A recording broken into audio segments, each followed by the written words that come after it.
Good afternoon, folks. Happy to firstly point out that this is probably the all-girl power panel that we have at IMAI. So I think that deserves an applause. It wasn't planned that way, and that is how it should be. I've been to events in the past where they say, "Oh, we are putting up a panel with just women speakers." It should sometimes happen just automatically. So we are in the right industry, right? We're not banking. Uh, the other thing is our panelists don't really need too much of an introduction, but we have Aditi, who runs Pocket Aces. Any content, so they straddle quite a bit. Any content they put out seems to get 1 million views at least. Then we have Shipra from Spotify. Spotify is a brand that we love. There are enough brands that have music, but somehow Spotify is special, and we will get insight on what is it or how is it that they occupy that space in the consumer's mind. And of course, we have the youngest panelist, I assume, Aastha, a fashionista, an influencer, and I think there are varied experiences. We were catching up briefly before this, and she'll be sharing that with you. So coming to the entire thing, this is two things. One is content marketing, short format content marketing, real-time content marketing, and the other is trendjacking. I was told not to say something controversial, so I'll start by saying we won't talk about Poonam Pandey on this panel, right? She did something. My personal belief is it was over the line, but we're not going to discuss that today. We will stay in the safer zones. The only people who were really affected were, I think it was again doing a round on the memes, was somebody who said, I just signed up on OnlyFans yesterday, and there goes my money. So anyways, that's not what we're talking about.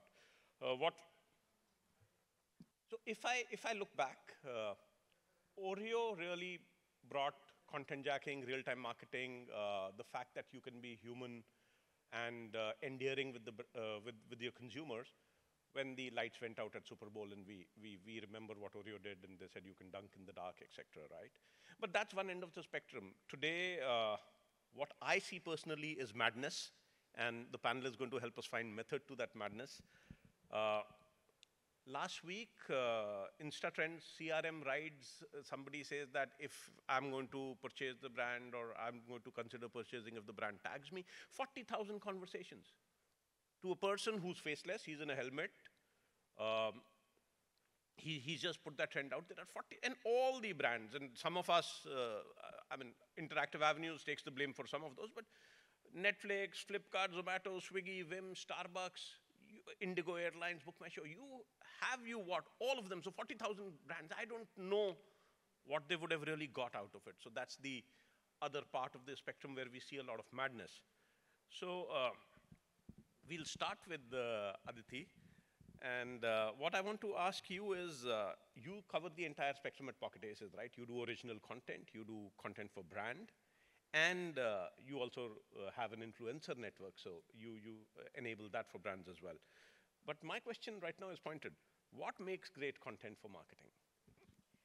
Thanks, Shantanu. I think authenticity is like the first word that comes to everybody's mind, and I think the whole brand marketing journey that has been there, I would say for the last, say, 8 to 10 years.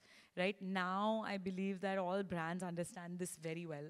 So authenticity is absolute number one. So the brand has a value system, the brand has a tone of voice, and remaining true to that tone of voice is very important. I think the second thing, and what we always say within our company and our office, and to our clients as well, is that branded content should perform as well as editorial content, which means that there has to be the content creators have to be able to do their job, right? They are experts in creating the content that works on their pages, whether it's a creator, individual creator, or whether it's a page like Filter Copy, or even a brand handle. Right? There's a certain tonality and authenticity of that page. So a brand has to be very cognizant of their own authenticity, but also the authenticity of the creator and the distribution medium that they are using, right? That's the second part. And I think there's definitely something to be said about getting into the buzz of something that's already buzzing. But these two things have to be taken into account, right? So you'll never see a very serious brand jumping on this kind of trend. But yes, like an FMCG brand or, a casual brand can jump on a kind of trend that, oh, tag me and I'll purchase your product. Because they have, like most brands today have a small team sitting inside their office there's a young admin running that account, right? And for free, you can kind of be part of it. So I think the key of content marketing is understanding what you are looking for in terms of ROI. That ROI might be, something as hardcore as sales. It might be brand love. It might be just being in the conversation and remaining relevant to your audience set. And especially if it's a young audience set, then you need to work harder today to remain relevant. And then working to really find out what type of content. It can be creators, it can be memes, it can be a web series, it can be a TVC, hoardings. What kind of content will cater to that ROI that you're looking for? So I would say broadly, that's the thought process. Yeah, and fair point. It also humanizes the brands, but then brands also behave like humans. They get FOMO, and when they get FOMO, they get onto that saying and say, hey, 40,000 comments on that. So again, so thank you for that, Aditi. Shipra, so Spotify, right? You have contextualization, content personalization baked into the product itself. That's what makes Spotify so brilliant. It gives you better suggestions of the music that even you didn't know you wanted to listen to, and that's why once you're on the platform, you're hooked for life, hopefully. So the question to you is, this entire content marketing thing that we talk about, you have these rap campaigns in the year, your creative looks contextualized and personalized, but what do you see in this entire content marketing thing adding value in terms of business metrics? What is it that you measure? How is it that you measure it? Is it madness, or there's a very, very good method that you guys have on that? If you could share that with the audience. Sure. I think getting hooked onto your first statement, once they come on Spotify, they're there forever. I would love to believe that to begin with. I think, yeah, so personalization, I would say it's a Spotify DNA. It's in our DNA. We start from personalization and contextuality, from the product to the marketing and how we speak to the consumers. So like you pointed out, Wrapped is a great example. Our attempt is to speak to the consumer as to what they expect, what music they listen to. That's the product side. However, from content marketing lens, I think what we pick up is we are playful in how we deliver who your top artist was, what your top songs were, genre were, etc. And I think in India, it's just been 5 years, but globally, we've been doing it for more than a decade now. How we've evolved is a brilliant journey, and that's what lends itself to content play for us. We now go ahead and tell what your persona looks like. For all my life, I thought I was a Sonu Nigam lover. Rap tells me I'm an AP Dhillon fan. So therefore, that's what we play on. This is what consumer finds value in. I'm talking to them what they expect us to. It's the most anticipated cultural moment globally. Not only we talk about it, there are brands who come in the journey. There are other artists and influencers who come in the journey, and they all actually flash what their rap cards look like. Having said that, and that's the attempt from content side, we try and garner how many people engage with the Spotify Wrapped. Now, these are business numbers, Spotify Wrapped, how many people share their Wrapped cards and engage with the Wrapped card on the platform. These are business numbers. However, we put the business KPI a little away when we think of the content marketing, when we think of what idea and what conceptually we should take to the consumers. We put that at bay. We first crack the concept and then think through, hey, is it going to match the KPI? How is the idea first? How consumers will take it, and then layer it on top of it, how can we achieve the business KPI? Along with that, I think what's more important is it engaging enough? Is it going to give us more brand love? Because at the end of the day, we are trying to build a franchise of Wrapped, right? So I think that's critical. All these three things are important, how you convey the content, from which is a product feature as well. Then will it fulfill the business KPIs, of course. And at Spotify, it is really critical. We do pay a lot of attention and do weigh in options when what's fulfilling a business KPI versus just ending at a brand love and engagement. So via Wrapped, I think it's a great example where we do get a lot of engagement, brand love, and also a lot of healthy number on Wrapped cards being shared. So it does, impact our business KPIs. Having said that, there are many examples where we do, because there are a lot of product features that we have. We do put up a lot of content play on via product features. That is something, again, people engage with. And by the virtue of while it builds the love for the brand, it is also, it's also building the KPI. It is also impacting the business numbers. I always believe that it's the value that it's your own brand value that you kind of pass on to the consumers. You build that trust and connections. If I think value, trust, connections are missing, the business KPI is not going to come ever. So that's my view on it. Great, thanks for that. Aastha, fashion influencer, beauty influencer, a great woman in your own right. So one is, how do you explain what you do to your family? Do they really get this as a career, or what? But yeah, that's one, of course, but more on a more serious note as well. I'd like an answer to that. But the other part, being an influencer, like in Batman, with great power comes great responsibility. So you got close to 1 million followers. So these people value what you say and what you don't say. So you have a responsibility towards your followers. How do you balance between your fans and followers and what they need, and commercial interest, brand, and what a brand probably wants done? How do you balance that in your life? Thanks, Shantanu.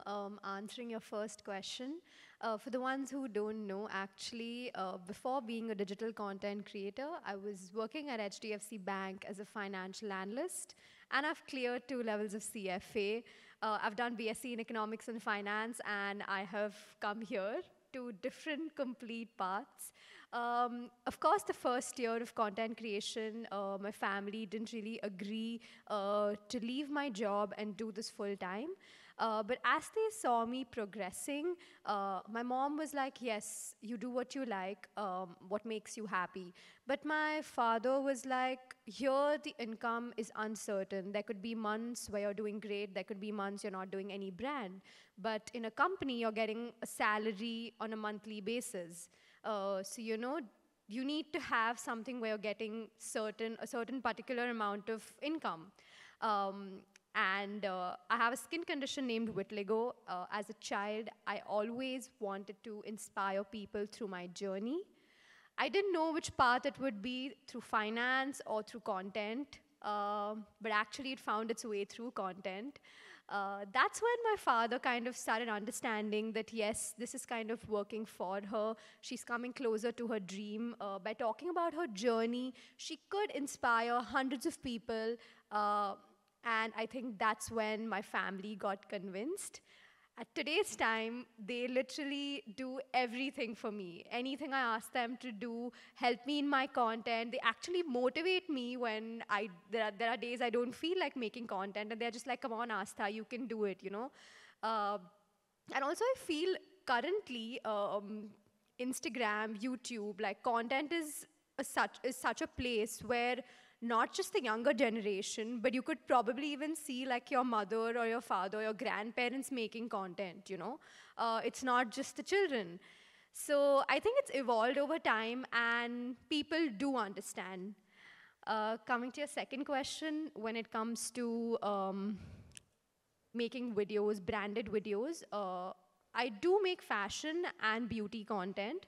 But when it comes to beauty content, I'm very specific about which brands I work with and what kind of words do they use. If they tell me use this product and say that it brightens your skin, I can't really say that because that doesn't serve purpose to my audience. My audience initially was following me because they wanted to get inspired through my journey.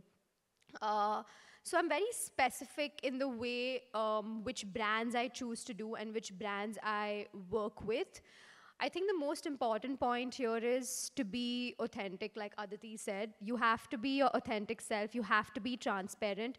Earlier, creators would just, if you're given a product, they would just use it and promote it because you're getting money out of it. But I feel right now, brands have become so inclusive that they actually tell you, use the product for a month, see how it's working on your skin, and then you promote it. Don't just immediately put out a video for us. I'm actually currently also working on a sunscreen brand, and for me, sunscreen is the most important thing because I get sunburnt very easily. I have sensitive skin.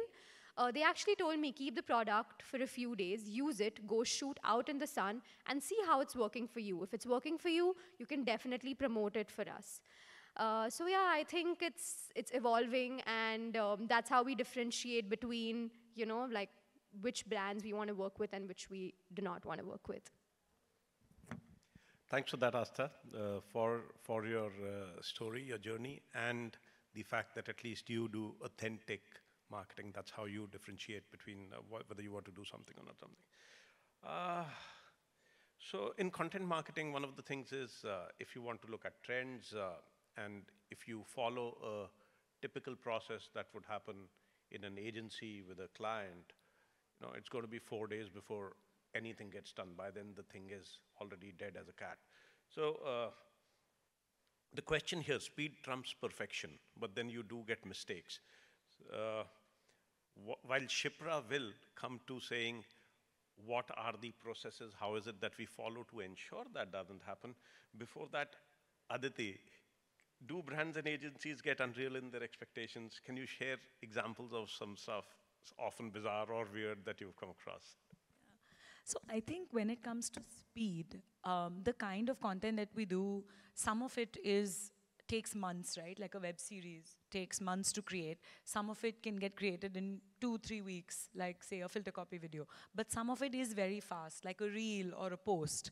But I think cannot be any compromise in terms of mistakes, so as to say, right? Because not only do we have a responsibility towards our audiences, but also obviously towards our clients. So I think in our case, everything is very carefully, very scripted and approved and all of that stuff. They do get, they do get anal in terms of timelines, but everything still has to go through the right process. I think some of the bizarre stories are more on the other hand, when they want you, they'll sign up for a reel, which is say like, less than a minute. And they want you to say many like functional things about a brand. And as a content creator, we always try to convince them that, hey, if you want to give so many different messages, then a longer piece of content is a better selection for you, because in a storytelling, you can give many messages, but in a reel, which is a very fast storytelling or maybe a piece to camera, people will just scroll away. Right? I think the ultimate power is in the hand of the audience just scrolling away. So there we get a lot of unreasonable demands and we push back a lot. And I always tell my clients, if my team fights with you, that means they care about your brand, right? So don't take it otherwise. I think though, in terms of speed, there cannot be any instance where mistakes happen. I think that's just not like... No, but if a brand is human, let's say there's a spelling error. You were part of a banter and you put a spelling mistake out there. Why should there be, That's authentic. That's authentic, right? The audience is very do the brands chill. get that? Do the brands get that? Yeah. The audience gets it. Does the brand get it? I think so. I think something as small as that really doesn't matter. I think Shipra might give another. See, our experience has been that unless there is some backlash, right? Recently, I was talking about that Diwali video that we did, where we talked about no cracker or less crackers, and we talked about pollution that it creates, etc. And there was a pharma brand on it, and I think the backlash of there some religious comments came on the video that अरे आप लोग दिवाली के time बोलते हो, लेकिन किसी और festival के time नहीं बोलते हो, etc. And I think that's when the brand got a little scared, which is I think more fair for them to get a little scared that how do we handle it. And I think we handled it again in an authentic way where we said, you know, we didn't mean to say anything about a particular religion. It was just talking about pollution. We're talking about how it scares animals and things like that. So I think in the reply also you have to be authentic. But yes, that can scare a brand, the backlash. Process, what is it that we can do that ensures that content goes out in minutes or hours and not days or weeks when that opportunity arises? How do we manage that? Sure. I think, like you said, do brands get it? I think yes, with the time evolving and how quick and real time things are on social media, absolutely, I think brands get it. And the only response that I have to that is respond to anything that would have gone wrong in a banter or anywhere. Just respond to them as you're having a conversation. Oops, you know. And we being a very playful brand, I think we have the power to play back on a playlist as well. That oops, I was listening to this playlist. So I think that's manageable. Yes, but of course, can you do a lot of mistakes? Absolutely not, because consistency in mistakes is absolutely not welcome. So I think coming to what's the process? Can there be a process for things like doing it today? Difficult, but yes, maybe we can achieve it. And like we were talking, it's the tool, a ready tool that we can have. Some amount of fundamental principles and do's and don'ts of how you want to be present should be handy with you. If you're getting into content marketing and that's how you're going to build the brand, you know, through your social media and other forums. Now, content marketing is across everywhere. I think some of the principles you should definitely have handy.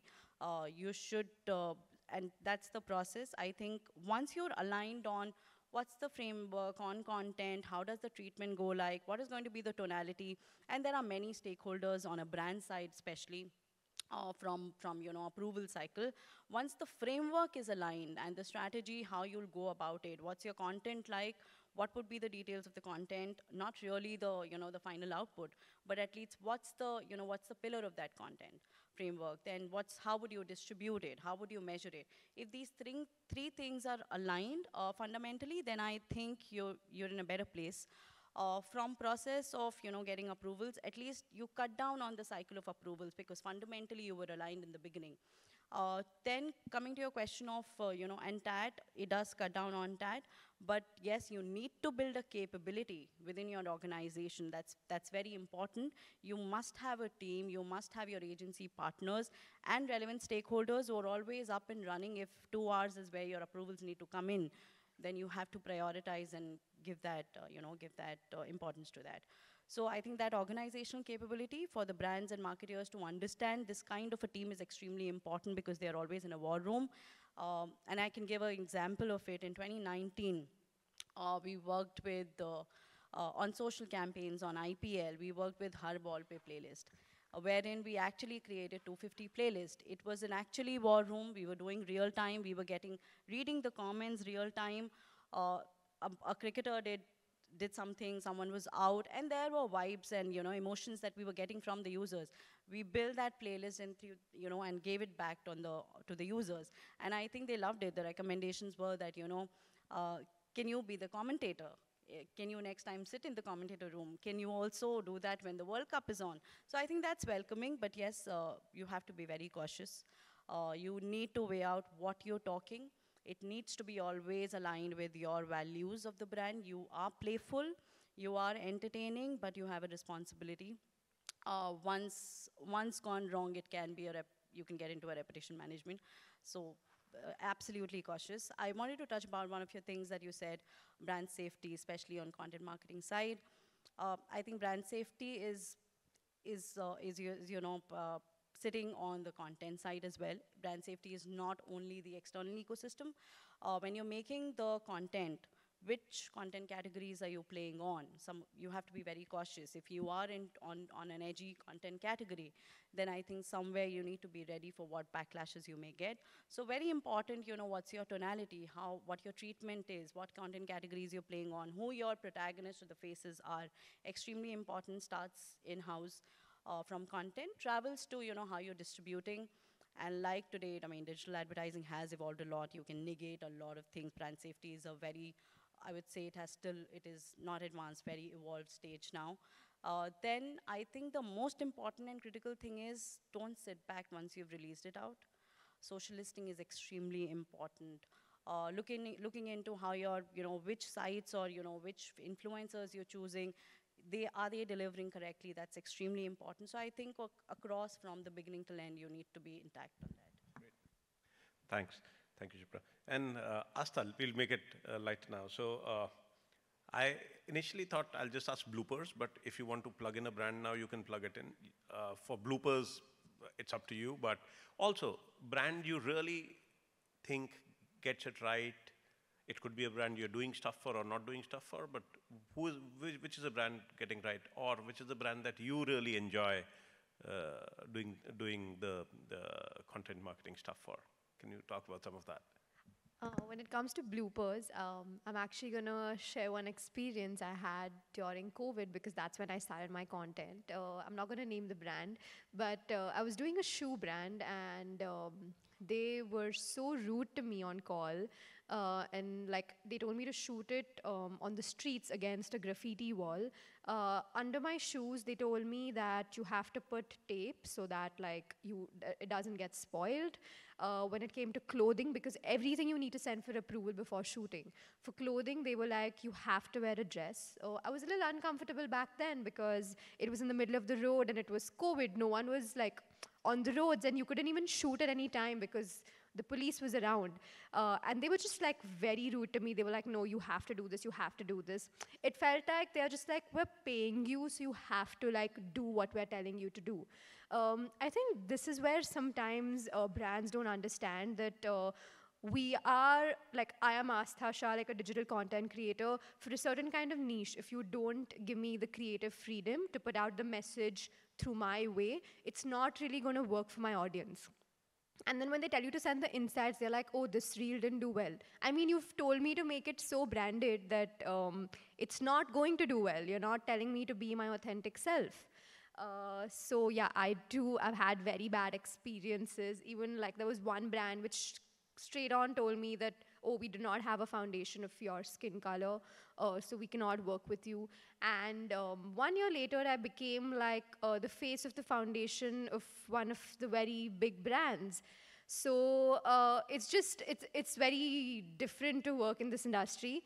When it comes to working with my favorite brand, I actually like working with skincare brands, especially when it comes to sunscreen, because that's genuinely my, it's like the most important part of my day. I need to apply it at least 4 to 5 times. Otherwise, I get extremely sunburnt and I have to be at home for the next 2 weeks. So there are a lot of brands with sunscreens and not all work on my skin. But I love working with brands who promote skincare. Yes. So thank you. Aditi, quickly, some work that you really saw out there recently, could be yours, could be anybody else's, that's really great, fantastic. You know, work that makes us pause and say, hey, they're getting this right. Yeah, I think there's a lot of work that that we've done with Shipra that has really kind of made us very happy because we want to influence people positively with our content, and we partner with a brand that is in such a regulated sector but very forward thinking. I think that's been very exciting. I think we've created some 6-7 videos with them, and now there's a series we're doing with them. I think external content, obviously everybody has seen the Bold Care ad. So I think, that kind of content has obviously created a lot of conversations, and we were just discussing earlier, would it have worked with a different ATL, right? If it was not Ranveer Singh and if it was not, Johnny Sins, would it have worked? And I think those are the kind of, as a brand, you really have to decide whether ATL is driving your engagement or whether the content idea is driving your engagement. And the right answer is always both, right? And I think obviously one can overshadow the other, but if you had the same faces, but the idea kind of was, kind of bombed. I don't think the video would have gotten that viral. And then they, of course, had the whole surround sound with it, right? Where they did the little interview with Tanmay. And the thing with Tanmay was not discussing the brand. It was about the memes that came out from the video, right? So very, very interesting surround sound as well.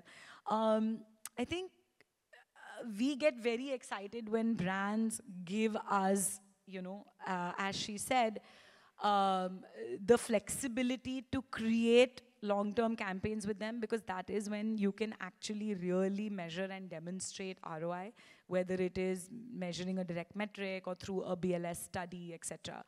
And even actually if you think about the Poonam Bane example, clickbait was a thing which was like worked 20 years ago, right? Clickbait doesn't work, so that was the first kind of error they did. But the other thing was that, the ATL in that campaign, what kind of brand equity did they have from before? And I wonder how the backlash would have been different or lesser had they used like a very, very loved person in that campaign. So, it's food for thought. Like as an audience, you're shocked when something like that comes out. But as a marketer or as a publisher, you think what could have been done differently, right? So I think, these are the ones that make you stop and think.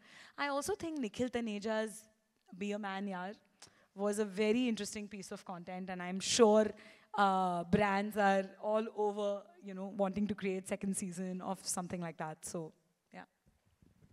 Shipra, your favorites outside of Spotify? A couple of favorite brands who consistently seem to get it right? I think top of mind right now is Zomato. They are really at 8. That's a classic example of, being consistent in the right space, exactly know what their audience is looking out for, and when they get a chance, they monetize it and they make it business worthy. Aastha, you have a favorite? You want me to name a favorite brand or a favorite creator? Who seems to get it? I have a favorite. We all have a Okay. favorite creator, Mumbai Police. The Mumbai Police, yes. I wish all brands work that way, where they get out the message to their audience through a fun way. So the audience actually engage and they wait for the posts and they actually go through the entire thing. Yes, Mumbai Police is getting it right. And I think we seem to be bang on time. We'll be able to take a couple of questions. But I think it was very interesting how 2 or 3 things kept popping up. One is authenticity, right? Second is respect. You're not directing a TVC here. This is content. The person who's creating it is equally important. I think you touched upon the measurement piece and how we really need to not just do this like a shot in the dark, but take a look at it. And mostly, if you're human, if you're humanizing a brand, if you're human, then there can be errors. You need to be a good human being, so you can apologize and move on. With that, thank you for really, I had a great fun having the conversation with you, and I hope the audience liked it too.